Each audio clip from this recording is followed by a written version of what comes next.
Your life is slipping, and you know it. You've been lying to yourself, convincing yourself you'll change tomorrow, next week, when things calm down. But tomorrow doesn't come. Discipline isn't waiting for you. Discipline is forged right now. Marcus Aurelius said, "The happiness of your life depends on the quality of your thoughts." That wasn't poetry. It was a command. Look in the mirror. Really look. You see the tired eyes, the excuses, the endless scrolling, the neglect. When did you stop being the kind of person who took themselves seriously? When did caring for yourself become a luxury instead of a responsibility? Stop pretending self-care is about candles and spa days. That's comfort, not transformation. Real change is ruthless. It's built in the cracks of your day. In the moments you think don't matter. The Stoics didn't waste time. They built empires, endured exile, stared down death, and they did it by mastering themselves, not by pampering themselves. Here's the truth you've been avoiding. Your life won't change because of one grand decision. It changes because of the micro movements you repeat every single day, whether you feel like it or not. Discipline isn't fireworks, it's friction. Tiny actions, done consistently, that carve you into someone unrecognizable to your former self. Think of water cutting through rock. It doesn't smash, it doesn't rage. It just keeps going until the stone yields. That's what your habits do. Right now, you've trained yourself into weakness. You've rehearsed procrastination so many times, it feels like your identity. But identity is nothing more than repeated choices. If you want to change who you are, you change what you repeat. Stop waiting for motivation. It's a trap. Motivation is unreliable, soft, and fleeting. What you need is structure, discipline, and ruthless consistency. That's how you rewire your mind, rebuild your character, and reclaim your life. Most people chase transformation like it's a miracle cure, some secret hack, a magic formula. That's why they fail. They wait for the perfect moment, the big overhaul, the dramatic change. But if you want to rise above the herd, you must accept this brutal fact. Greatness is hidden in boring repetitions. The Stoics knew it. They didn't wait for luxury or comfort. They practiced discipline in hardship, because that's where real strength is born. Epictetus was a slave before he became a teacher. Seneca faced exile and political betrayal. Marcus Aurelius carried the weight of an empire while battling sickness. And still, they built systems of thought and daily practices so sharp, so resilient, they outlasted kingdoms. What's your excuse? That you're busy, that you're tired? So were they. The difference is they chose to act in the face of chaos, while you've been choosing comfort. Enough. You don't need comfort.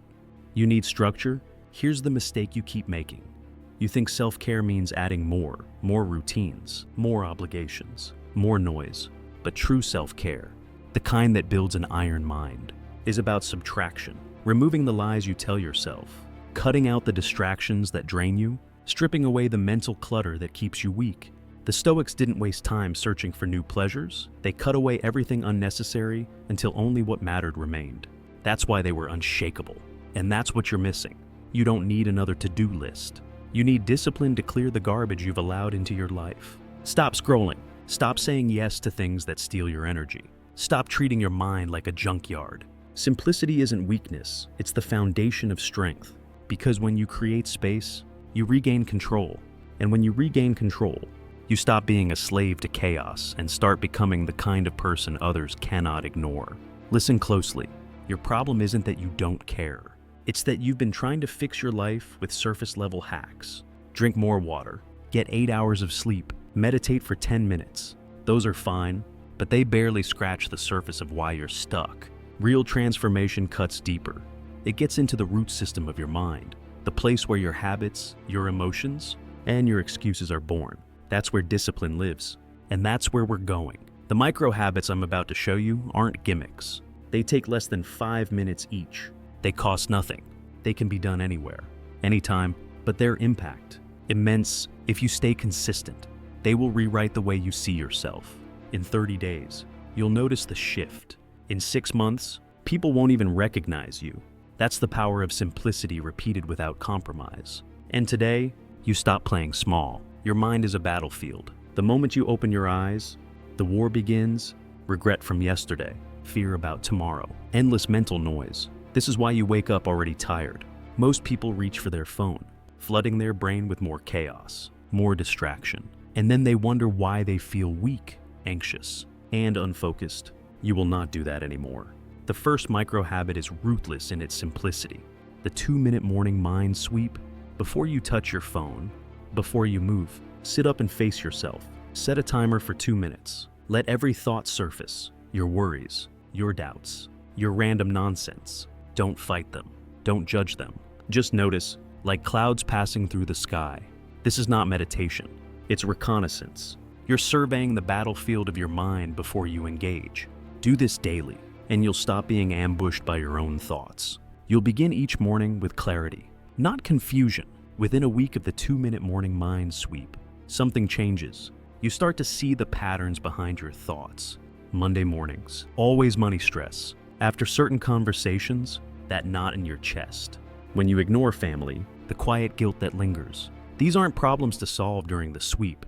They're signals, information. And when you know the signals, you can anticipate the ambush. That's what the Stoics mastered. They didn't eliminate struggle. They studied it, predicted it, and prepared for it. Most people stumble through their day reacting like puppets. You won't, because when the storm comes, and it will, you'll already know the terrain. Instead of panic, you'll pause. Instead of being hijacked by your own brain, you'll choose your response. That's discipline. That's strength. And that's how you stop being a victim of your own mind. Picture this. You're in traffic, stress building, or you're about to walk into a tough meeting, heart racing. Most people drown in that chaos. They let it own them. But you've trained, you've done your 2-minute sweep.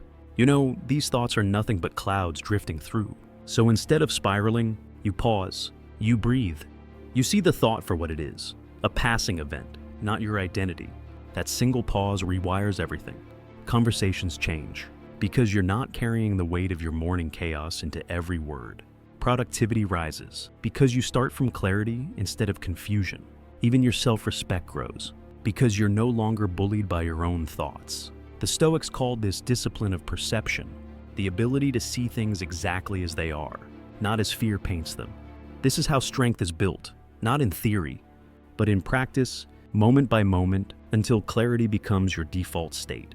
Here's where the ripple effect kicks in: your relationships. Most people don't realize they drag their morning chaos into every interaction. They snap at loved ones. They sulk in silence. They project their inner mess onto everyone around them.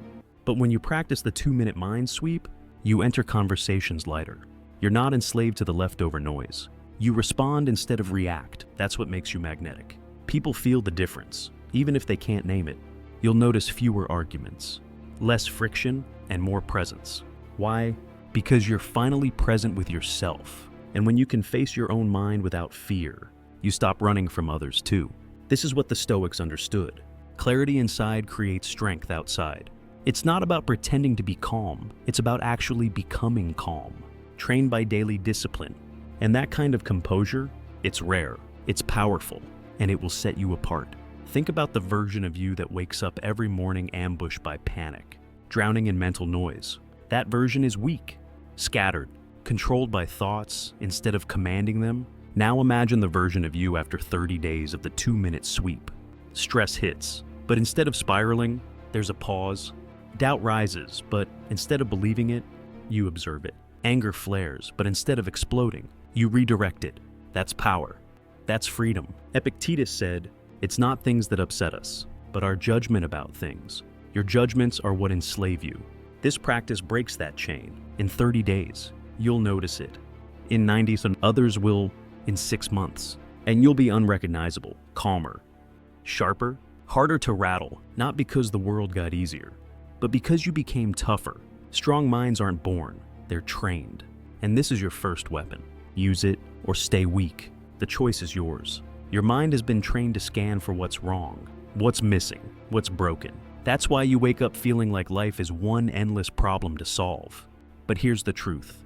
Your brain isn't wired to notice what's working unless you force it to. The Stoics called this the discipline of perception, choosing to see clearly, not through fear, but through reality. Enter the second micro-habit, gratitude archaeology, not cheap gratitude lists. Not, I'm thankful for my family, my job, my health, that surface-level fluff. This is about digging deeper, finding the overlooked victories, the hidden treasures buried in ordinary moments. Once a day, you become a detective. You hunt for one specific, tiny thing that went right. Not the obvious, the subtle, the unnoticed, the things that prove life isn't against you. It's quietly working for you. This isn't about faking positivity. It's about retraining your brain to see what's real. Here's how gratitude archaeology works. Sometime during your day, doesn't matter when, you stop and hunt. Look for one hidden detail that went right. It can't be something obvious like my kids or my job. That's lazy gratitude, and it doesn't rewire anything. Instead, find the micro moments. The stranger who held the door when your hands were full. The barista who got your order right without you explaining. The fact that your body instinctively pulled you back from stepping into traffic. These details seem small, but they're everything. Because when you see them, you see reality more clearly than most people ever will.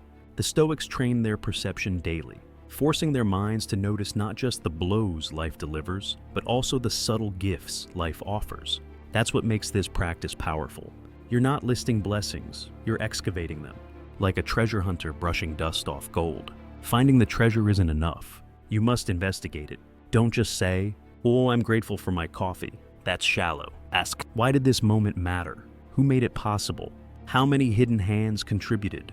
That single cup of coffee is the result of farmers growing beans on the other side of the planet.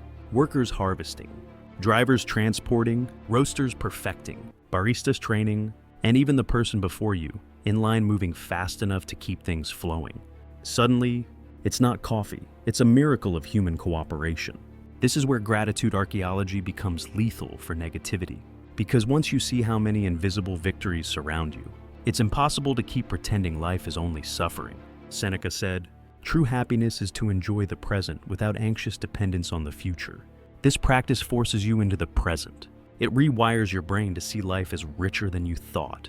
Here's the science behind why gratitude archaeology works. Your brain literally rewires itself around what you repeatedly notice. Neuroscientists call it neuroplasticity. When you constantly complain, your brain builds highways for negativity. When you hunt for hidden victories, you carve new neural paths for appreciation, wonder, and resilience. Within 2 weeks, you'll catch yourself spotting these treasures in real time, not just when you practice. Your brain becomes a magnet for what's working instead of what's broken. That's when life shifts. Your default setting changes from scarcity to abundance, from frustration to awareness. And it doesn't stop with you. When you see the unnoticed kindness of others, you naturally return it. You become more patient, more generous, more alive. People will feel it. They'll sense you've trained your mind differently. This isn't fake positivity. It's disciplined perception. And disciplined perception is the difference between misery and strength. Here's where gratitude archaeology becomes unstoppable: your relationships. Most people move through life blind to the small efforts of others. They only notice when things go wrong. That's why so many relationships rot, because no one feels seen. But when you practice this habit, you start catching the invisible work people do. The quick text a friend sends to check on you. The colleague who covers for you in a meeting.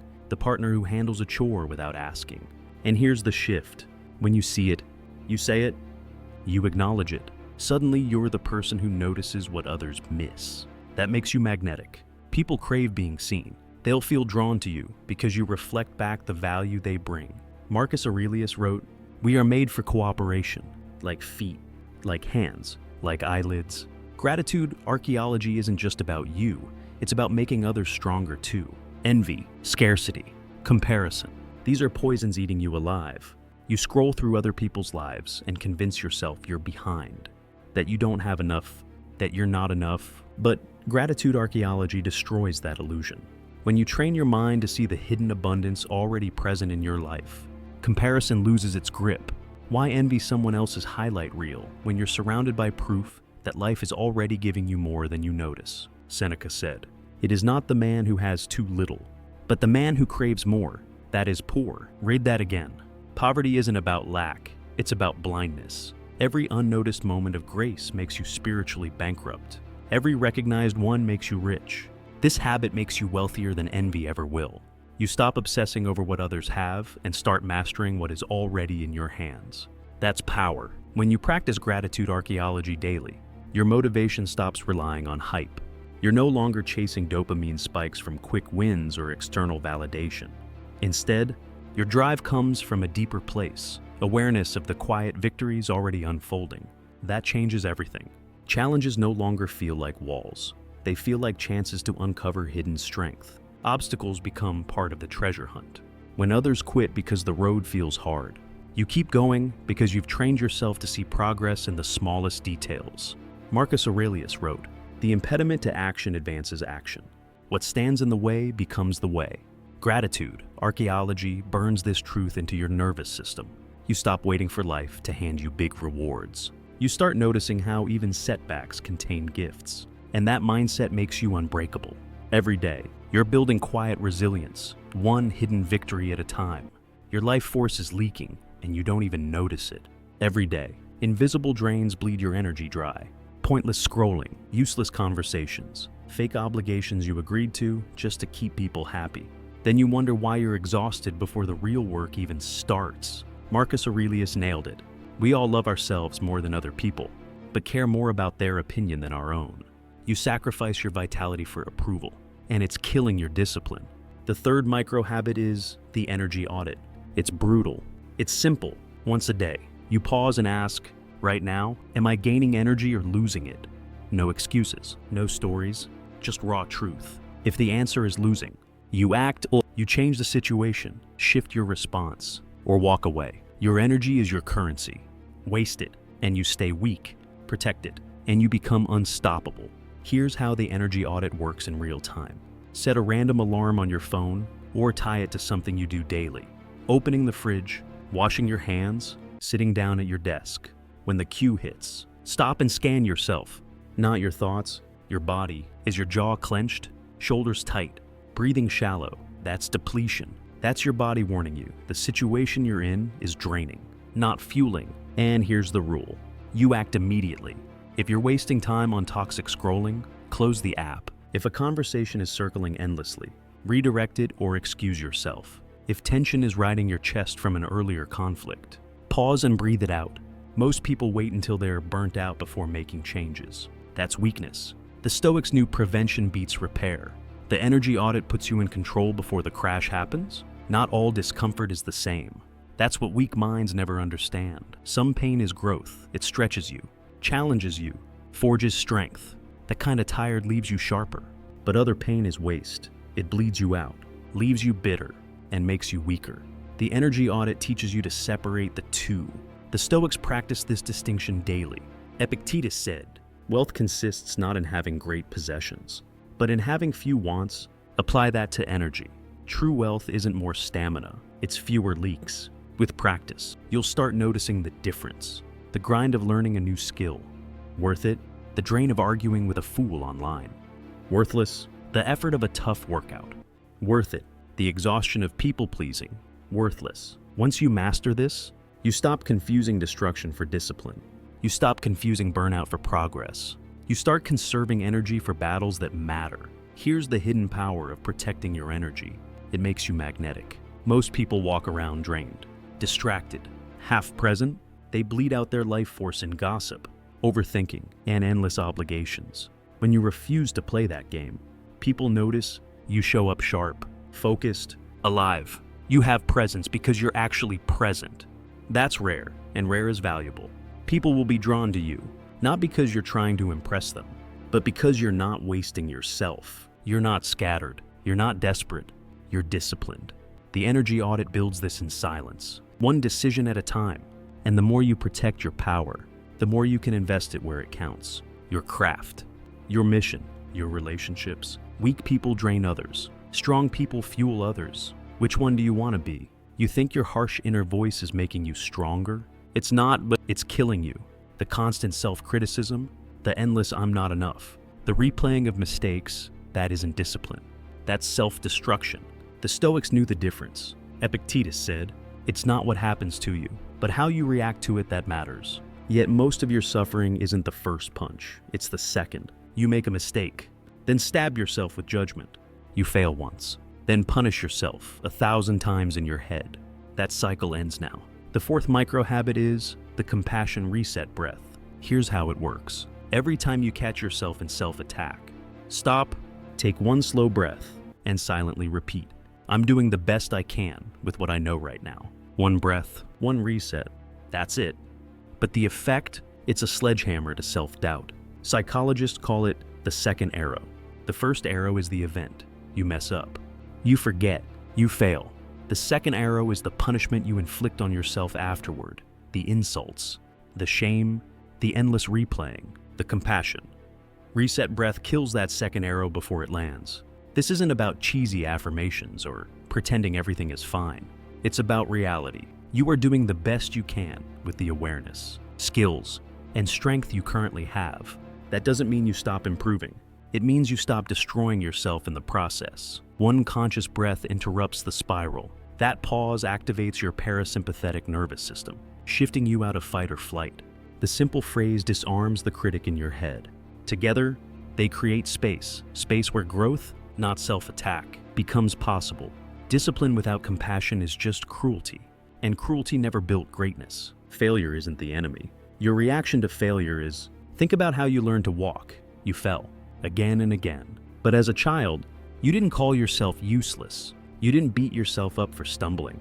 You just got back up. That's why you learned somewhere along the way. You replaced curiosity with criticism. Now, every mistake feels like proof you're broken. The compassion. Reset breath breaks that lie. One breath, one reminder. I'm doing the best I can with what I know right now. Suddenly, failure stops being a verdict and becomes feedback. Instead of shame, you extract lessons. Instead of quitting, you try again sharper. This is how the Stoics endured. They didn't demand perfection, they demanded progress. Seneca wrote, "While we wait for life, life passes. Stop wasting life by waiting to be flawless. Use this habit, and failure becomes your training ground. Not your prison." Most people fear self-compassion will make them soft. They think if they ease up, they'll get lazy. Wrong. Self-attack doesn't make you disciplined, it makes you fragile. You burn energy fighting yourself instead of building yourself. That's weakness. Real strength comes from conserving energy for the real fight. The compassion reset breath does exactly that. By cutting off the spiral of self-hate, you free up mental bandwidth for action. You become more resilient, not less. You take more risks because failure isn't a death sentence, it's data. You recover faster because setbacks don't define you. This is what modern psychology calls psychological safety. The Stoics understood it centuries ago. Growth only happens when your inner environment isn't hostile. So every breath of compassion you take is fuel for discipline. Not softness, not indulgence, but the kind of toughness that can take a hit. Adapt and keep moving forward. When you stop attacking yourself, something powerful happens. You stop attacking others. Think about it. That harsh edge you turn inward doesn't stay contained. It spills out in impatience, sarcasm, judgment. But when you practice the compassion reset breath, you soften inside. And that softness isn't weakness, it's control. You give yourself room to be human. And naturally, you extend that same grace to the people around you. Your relationships shift. Arguments cool faster. Tension dissolves quicker. People trust you more because they feel safe around someone who's not constantly armed with judgment. Marcus Aurelius wrote, "Whenever you are about to find fault with someone, ask yourself the following question. What fault of mine most nearly resembles the one I am about to criticize?" The compassion reset breath trains you to live this truth daily. When you change your inner dialogue, your outer world transforms too. Here's the hidden benefit no one talks about. Self-compassion makes you dangerous. Why? Because when you're not burning energy on self-hate, you unlock mental space for creativity, problem solving, and bold action. Harsh self-talk chains you down. It makes you afraid to try, because failure feels like death. But with the compassion reset breath, failure loses its sting. You stop asking, "What if I mess up?" and start asking, "What can I learn if I do?" That mindset is lethal in the best way. It makes you quicker, sharper, more daring. The Stoics thrived in chaos because they weren't paralyzed by mistakes. They adapted. Seneca said, "Difficulties strengthen the mind, as labor does the body. Self-compassion ensures difficulties toughen you instead of breaking you." This is discipline with precision. The critic in your head becomes your coach. The reset breath transforms fear into fuel. That's when you become unstoppable. Here's the brutal truth. You go to bed every night feeling like you didn't do enough. The unchecked emails, the unfinished tasks, the conversations you avoided, and you carry that weight into tomorrow, already behind before the day begins. That's why you're exhausted. It's not the work. It's the mental burden of incompletion. The Stoics had a weapon for this. Evening reflection, not self-punishment, but clear-eyed review. Seneca wrote, "Each day, ask yourself, what bad habit have you cured today? What fault resisted? Where can I show improvement?" This wasn't about shame. It was about closure. The fifth micro-habit is the daily done declaration. Before sleep, you take 2 minutes to scan your day, not for failures, but for completions. 3 things you did handle, 3 small victories, 3 steps forward. Doesn't matter how minor. What matters is you acknowledge them. That's how you end the day with strength, not regret. Here's how the daily done declaration works. At night, before sleep claims you, replay your day, but with discipline. Hunt for 3 things you completed. Not the big achievements, not the obvious wins, the subtle, often ignored micro victories. Maybe you sent that difficult email instead of putting it off. Maybe you chose water over soda. Maybe you kept your mouth shut when anger told you to lash out. That's enough. You lock those wins in. Why? Because your brain is wired to dismiss progress and magnify failure. Left unchecked, it convinces you you're always behind. This habit flips the script. You end your day telling your nervous system, I move forward, I finish things, I matter. That's not delusion, it's training. Discipline isn't built in the morning hype. It's forged in the quiet recognition of what you actually did when no one else was watching. Here's the hidden effect of the daily done declaration. Your brain starts rewiring itself to look for progress in real time. The first few nights, you'll struggle to remember your 3 wins. But after a week, something shifts. During the day, you'll catch yourself thinking, that's 1 for tonight. Suddenly, you're noticing opportunities to move forward, sending the text you've been avoiding, finishing a small task, making a better choice. This is called implementation momentum. Each micro win fuels the next. Instead of spiraling in shame about what you didn't finish, you start stacking evidence that you're a person who follows through. Marcus Aurelius reminded himself daily, waste no more time arguing what a good man should be. Be one. The daily done declaration makes you exactly that. Someone who acts, not just plans. Someone who closes the loop. Someone whose progress is undeniable. Most people crawl into bed dragging the weight of what they didn't finish. That's why they toss, why they wake up drained, why every day feels like a continuation of failure. The daily done declaration ends that cycle. When you end your day by locking in 3 completions, your mind finally rests. You sleep deeper because your brain isn't stuck replaying regrets. It's satisfied with progress. And when you wake up, you rise lighter. Because yesterday is closed. No unfinished loops stealing today's focus. That shift changes everything. Your energy stabilizes. Your mornings sharpen. You begin each day not behind, but ahead. The Stoics knew this. Peace at night fuels strength in the morning. Seneca wrote, "He who has learned to die has unlearned how to be a slave." Each night, you kill the weight of incompletion. And with that death, you reclaim your freedom to live tomorrow fully. Identity is nothing more than evidence stacked over time. Right now, your identity is weak because you've been stacking proof of incompletion, unfinished goals, abandoned habits, promises you never kept. But the daily done declaration rewires that. Every night you anchor 3 completions. You're teaching your brain, I finish, I follow through, I keep my word. That becomes your new identity. And when identity shifts, discipline becomes natural. You stop forcing yourself to act. You act because that's who you are. This is why the Stoics practiced nightly review. They knew the soul had to be measured, not with self-pity, but with truth. You can't argue with evidence. Each micro-completion is another brick in the fortress of your self-belief. After 30 days, you'll look back and see undeniable proof. You're not the person who quits anymore. You're the one who closes the loop. That is discipline incarnate. Now you see the pattern. Each habit is simple alone, but together they form an unbreakable system. The 2-minute mind sweep clears the battlefield of your mind before the fight begins. Gratitude archaeology trains your perception to see abundance instead of lack. The energy audit seals the leaks and keeps your life force focused.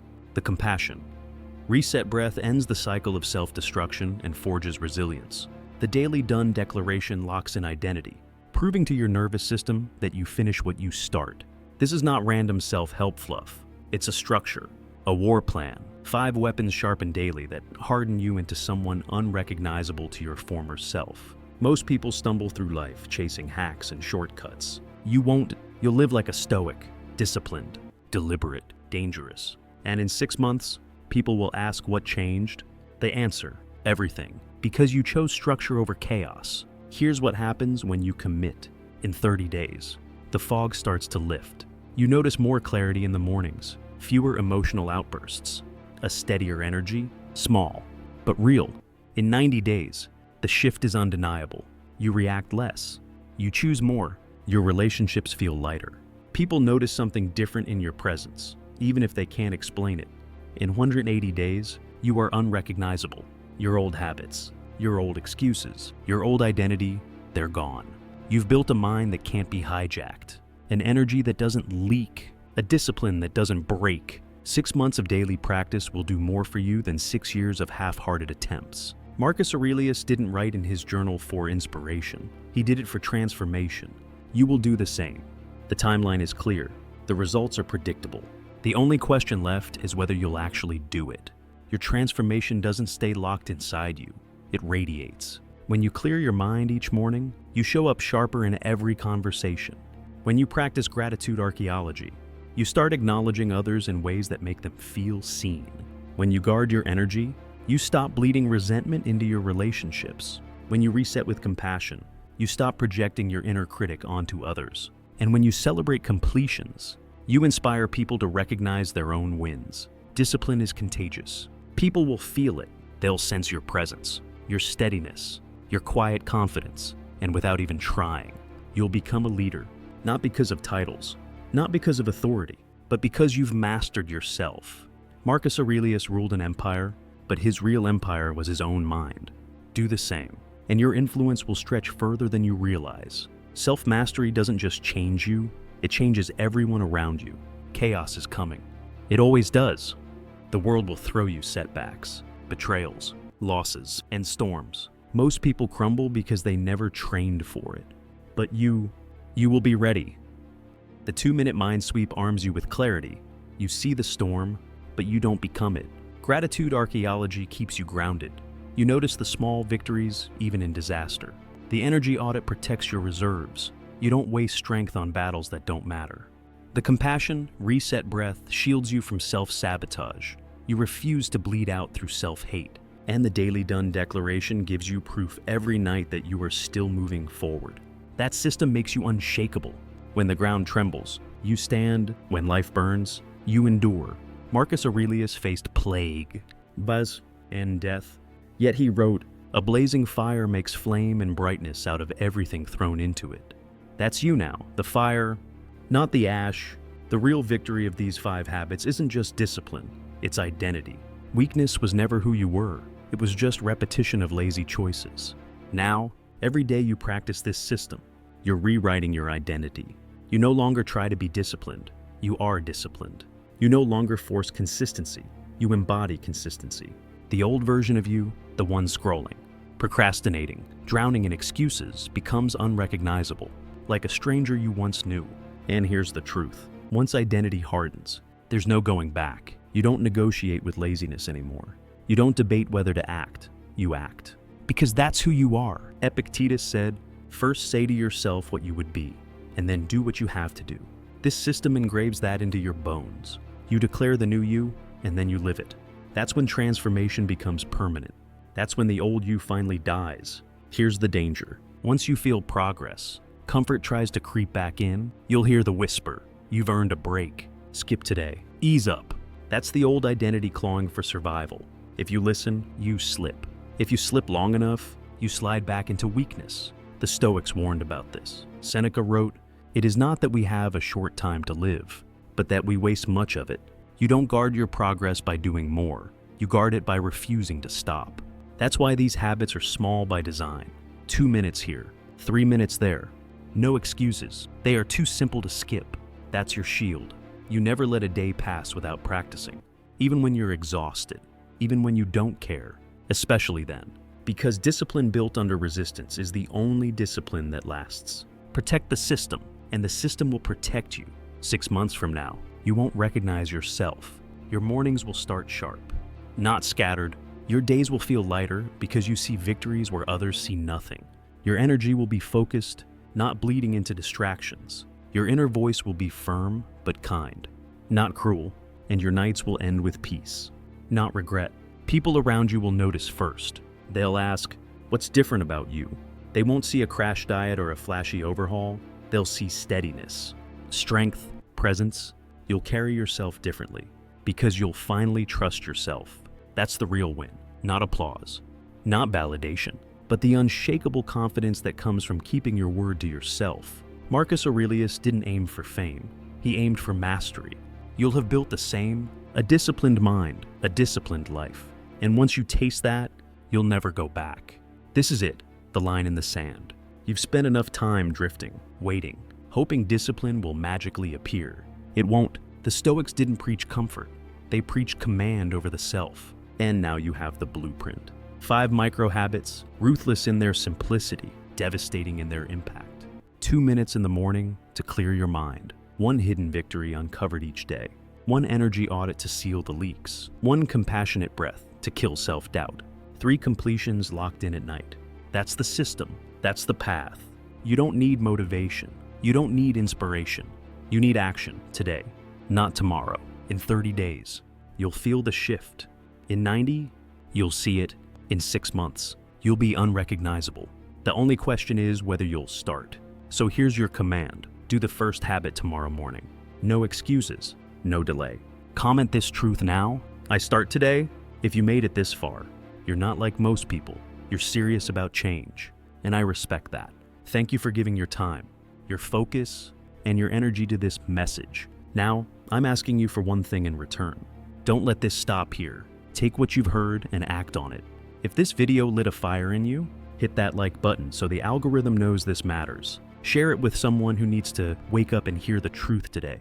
And most importantly, subscribe to Momentum Mindset. This channel is for those who refuse to stay average, who are ready to build discipline, resilience, and a mindset forged in fire. You've got your blueprint. You've got your weapons. Now it's time to execute. I'll see you in the next video. Stronger, sharper, more focused. Stay relentless.